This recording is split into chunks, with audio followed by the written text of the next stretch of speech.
तमाम जाने कराम सबसे पहले प्यार भरी निगाहों से जबल सोर पहाड़ की ज़ियारत करें। ये जो इतना बड़ा पहाड़ दिखाई दे रहा है इसका नाम है जबल सोर पहाड़ है जी। क्या नाम है जी?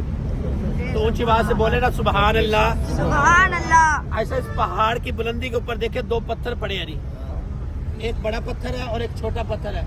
इन दो पत्थरों के दरमियान जो खला है वो गार के अंदर जाने का रास्ता है जी। किसके अंदर जाने का रास्ता है जी? गार के अंदर। ये वही गार है जहाँ पे नबी अलैहिस्सलातु वस्सलाम ने सैयदना अबू बकर सिद्दीक रज़ी अल्लाह तआला अन्हु ने अपनी जिंदगी के 3 दिनों 3 रातें इस गार के अंदर क़याम फरमाई। तो जाने का जब नबी अलैहिस्सलातु वस्सलाम इस मक्का शहर को छोड़कर आ रहे होते हैं, रास्ते में बैतुल्लाह शरीफ पड़ता है। अल्लाह के नबी बैतुल्लाह को जब देखते रोते हुए कहते हुए चलते, ऐ बैतुल्लाह तुझे छोड़कर जाने को मेरा दिल नहीं करा, ऐ बैतुल्लाह तुझे छोड़कर जाने को मेरा दिल नहीं करा, तेरे शहर के लोग मेरे जानी दुश्मन बन चुके हैं। ये कहकर सैयदना अबू बकर सिद्दीक रज़ी अल्लाह तआला अन्हु को साथ में लेकर इस मक्का शहर को छोड़कर चले जाते हैं। आज देखे अल्लाह ताला ने हर चीज़ की नेमत से नवाजी है इस मक्का शहर को। कितनी खूबसूरत बिल्डिंगें बन चुकी है, होटल बन चुके हैं, दरख्त लग चुके हैं, कारपेट वाले रोड बन चुके हैं, कितना खूबसूरत मंजर पेश कर दिया गया। अल्लाह के नबी जब इस शहर मक्का को छोड़ कर गए थे तो यहाँ पे ये सब कुछ नहीं था। यहाँ पे खौफनाक पहाड़ थे, जहरीले और नोकदार पत्थर पड़े थे। अल्लाह के नबी इन खौफनाक पहाड़ों के दरमियान जहरीले और नोकदार पत्थरों को चढ़ते हुए इस मक्का शहर को छोड़कर चले गए। जब इस पहाड़ के नजदीक पहुंचते, जिस पहाड़ का नाम है जबल सोर पहाड़ है, तो हाजी सुभान जब इस पहाड़ के नजदीक पहुंचते हैं तो नबी अलैहिस्सलातु वस्सलाम थक चुके होते हैं, पाँव मुबारक जख्मी हो चुके थे, पाँव से लहू निकल होता है। सैयदना अबू बकर सिद्दीक रज़ी अल्लाह तआला अन्हु अर्ज करते हैं, या रसूलुल्लाह सल्लल्लाहु अलैहि वसल्लम अगर आपकी इजाजत हो तो मैं आपको अपने कंधों मुबारक पे उठा के इस पहाड़ के ऊपर ना ले चलूं। अल्लाह के नबी शाह फरमाते हैं, ऐ अबू बकर तुम थक जाओगे, कुर्बान जाऊं सहाबा की जिंदगी पे। आगे से कितना खूबसूरत जवाब देते हैं, या रसूलुल्लाह सल्लल्लाहु अलैहि वसल्लम अगर इस कंधे पे मोहम्मद हो ना ये कंधा थकता ना ये अबू बकर थकता। अल्लाह के नबी को अपने कंधों मुबारक पे उठा के इस पहाड़ के ऊपर ले चलते हैं। जब इस पहाड़ की चोटी पर पहुंचते हैं तो क्या देखते हैं, एक गार है। सबसे पहले सैयदना अबू बकर सिद्दीक रज़ी अल्लाह तआला उस गार के अंदर दाखिल होते हैं, गार की सफाई करते हैं और क्या देखते हैं कि अंदर छोटे छोटे सुराख है, सुराखों के अंदर कुछ भी नहीं है। अपना इमामा शरीफ उतारते हैं, उसके छोटे छोटे टुकड़े करते हैं, लीरे करते हैं, उन टुकड़ों उन लीरों को उन सुराखों के अंदर डाल देते हैं। एक सुराख फिर बाकी बच जाता है, उस सुराख के आगे अपनी एडी मुबारक लगाते हैं। अल्लाह के नबी से अर्ज करते हैं, या रसूलुल्लाह सल्लल्लाहु अलैहि वसल्लम अंदर तशरीफ ले आए। अल्लाह के नबी जब गार के अंदर तशरीफ लेकर आते हैं, थक चुके थे, क़याम करना था। सैयदना अबू बकर सिद्दीक रज़ी अल्लाह तआला अन्हु की झोली मुबारक में अपना सर मुबारक रख कर क़याम फरमाने लगे। जब कुफार मक्का के लोगों को मालूम होता है कि अल्लाह के नबी इस शहर मक्का को छोड़ कर चले गए, वो आप सल्लल्लाहु अलैहि वसल्लम का पीछा करना शुरू होते हैं। पीछा करते करते करते जब इस पहाड़ के नजदीक पहुंचते हैं तो क्या देखते हैं, पीछे से 2 शख्स के कदमों के निशान चलते नजर आ रहे हैं, आगे से एक शख्स के कदम के निशान चलते नजर आ रहे हैं। आखिर का यह माजरा क्या है? उनमें से एक शख्स होता है जो इंसानी शक्ल होती है लेकिन शैतानी रूप धारा होता है। वो कहने लगता है, जी इस पहाड़ के ऊपर गया, हम इस पहाड़ के ऊपर चलते हैं। उसकी बातों में आके इस पहाड़ के ऊपर चलना शुरू होते हैं। चलते जाते जब इस पहाड़ की चोटी पर पहुंचने वाले होते हैं, अल्लाह ने अपने महबूब की हिफाजत का जिम्मा लिया। कैसे करके दिखाया? अल्लाह ने मकड़ी को हुक्म दिया और कबूतरी को हुक्म दिया, ऐ मकड़ी इस गार के इर्द गिर्द जाला बिछा दे, और कबूतरी को हुक्म दिया घोंसले बनाकर अपने अंडे दे दे। अल्लाह के हुक्म को ताबे करते हुए मकड़ी ने जाला बिछाया, कबूतरी ने अंडे दे दिए। जब कुफार मक्का इस पहाड़ की चोटी पर पहुंचते तो क्या देखते हैं, एक गार है, उस गार के इर्द गिर्द मकड़ी ने जाला बिछाया हुआ है, कबूतरी ने घोंसले बना के अपने अंडे दिए। अंदर जाने का रास्ता नहीं है।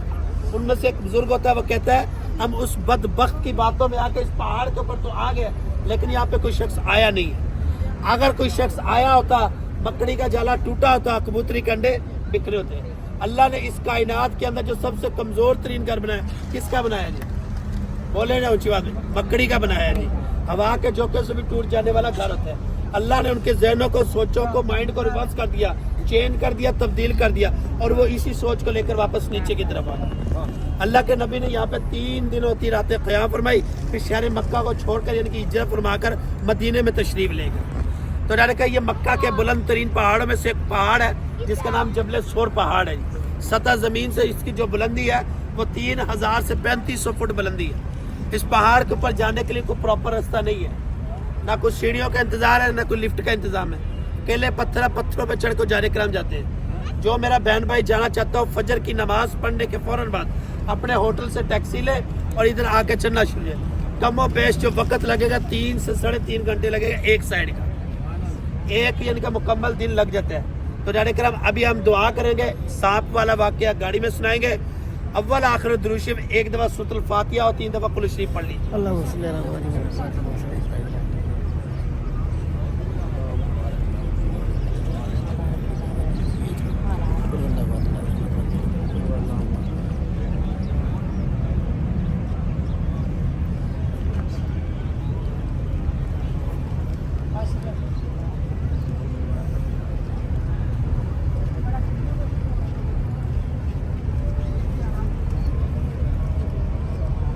بسم اللہ الرحمن الرحیم.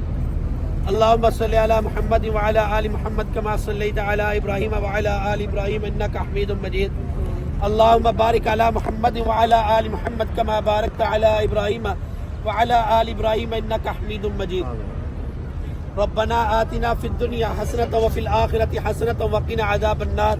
ربنا ظلمنا انفسنا وان لم تغفر لنا وترحمنا لنکونن من الخاسرین. رب اجعلنی مقیم الصلاۃ ومن ذریتی ربنا وتقبل دعاء. ربنا اغفر لی ولوالدی وللمؤمنین یوم یقوم الحساب. یا اللہ یہ جتنے بھی حجاج کرام آپ کے گھر میں آئے ہیں اللہ ان کی حاضریوں کو قبول و منظور فرما. اللہ جو حجاج کرام بیمار ہیں انہیں شفا نصیب عطا فرما. جو ہسپتالوں میں بیمار پڑے اللہ انہیں شفا نصیب عطا فرما. یا اللہ جو بے روزگار ہیں ان کو روزگار عطا فرما. اللہ جو قرض دار ہیں ان کے قرض کو عطا فرما. اللہ بے اولادوں کو اولاد نگینہ عطا فرما. اے اللہ جن حجاج کرام کے والدین اس دنیا فانی سے کوچ کر چکے اللہ ان کی مغفرت عطا فرما. ان سبھی کو جنت الفردوس میں اعلیٰ جگہ عطا فرما. اے اللہ ہم نے ایک دفعہ سورۃ الفاتحہ 3 دفعہ قل شریف پڑھا ہے. پورا ایک قرآن پاک کا ثواب ہے. حضرت آدم علیہ السلام سے لے کر آج تک اس دنیا فانی سے اللہ جتنے بھی جا چکے ہیں اللہ سب کو ہدیتاً تحفتاً پیش کرتے ہیں. اے اللہ تو اپنی بارگاہ میں قبول و منظور فرما. خصوصاً نبی علیہ السلام کو ہدیتاً تحفتاً پیش کرتے ہیں. اے اللہ تو اپنی بارگاہ میں قبول و منظور فرما. اے اللہ ہمیں مانگنا نہیں آتا بن مانگے عطا فرما دے. اے اللہ ہمارے مانگنے میں کمی ہے میرے مولا تیرے خزانے میں کمی نہیں ہے. ہمیں غیب سے مدد عطا فرما دے. اے اللہ ہمیں نبی کے رستے پہ چلنے والا بنا دے. ہمارے گھروں میں دین پھیلا دے.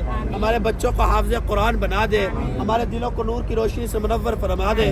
ہمیں 5 وقت کا نمازی بنا دے. اے اللہ ہمیں مانگنا نہیں آتا بن مانگے عطا فرما دے. اے اللہ یہ جبل سور پہاڑ ہے یہ وہی پہاڑ ہے جہاں پہ تیرے پیارے آقا حضرت محمد مصطفیٰ صلی اللہ علیہ وسلم کے قدم مبارک لگے ہیں. اللہ ان کے قدموں کا واسطہ دیتے ہیں. اللہ ان کے قدموں کا صدقہ دیتے ہیں. بی بی آمنہ کے لال کا واسطہ دیتے ہیں. اے اللہ تو ہماری دعاؤں کو قبول و منظور فرما. اے اللہ مرنے سے پہلے مرنے کی تیاری نصیب عطا فرمانا. ایمان کی حالت میں موت نصیب عطا فرمانا. اے اللہ جب اس دنیا سے جانے کا وقت ہو تو لبوں پہ ایک ہی ورد ہو لا الہ الا اللہ محمد رسول اللہ صلی اللہ علیہ وسلم.